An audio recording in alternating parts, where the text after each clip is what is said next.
बिस्मिल्लाहिर्रहमानिर्रहीम। अस्सलाम वालेकुम। कबूतर की नसीहत।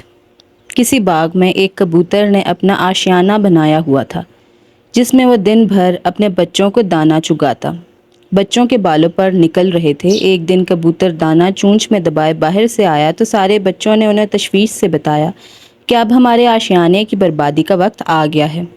आज बाग का मालिक अपने बेटे से कह रहा था, फल तोड़ने का ज़माना आ गया है। कल मैं अपने दोस्तों को साथ लाऊंगा और उनसे फल तोड़ने का काम लूँगा। खुद मैं अपने बाजू की खराबी की वजह से ये काम ना कर सकूंगा। कबूतर ने अपने बच्चों को तसल्ली देते हुए कहा, बाग का मालिक कल अपने दोस्तों के साथ नहीं आएगा, फिक्र करने की कोई बात नहीं। और हकीकतन ऐसा ही हुआ।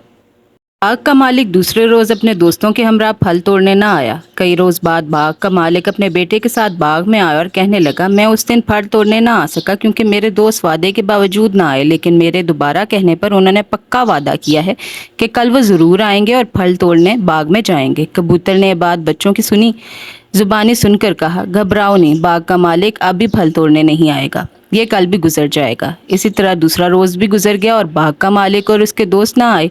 आखिर एक रोज बाग का मालिक अपने बेटे के साथ फिर बाग में आया और बोला, मेरे दोस्त बस नाम के हमदर्द हैं, हर बार वादा करके भी टाल मटोल करते हैं और नहीं आते। आज मैंने ये फैसला किया है कि उन पर भरोसा करने की बजाय अपना काम मैं खुद करूंगा और कल बाग से फल तोड़ूंगा। कबूतर ने बात सुनकर परेशानी से कहा, बच्चों अब अपना ठिकाना कहीं और तलाश करना चाहिए। बाग का मालिक कल यहाँ ज़रूर आएगा क्योंकि उसने दूसरों पर भरोसा करना छोड़ दिया है। हासिल कलाम, दूसरों पर भरोसा हमेशा नुकसान का बायस बनता है। अपना काम खुद करना चाहिए। हकायात शेख सादी। वीडियो पसंद आए तो लाइक करें, चैनल को सब्सक्राइब करें और बेल आइकन को हिट करें। बहुत शुक्रिया।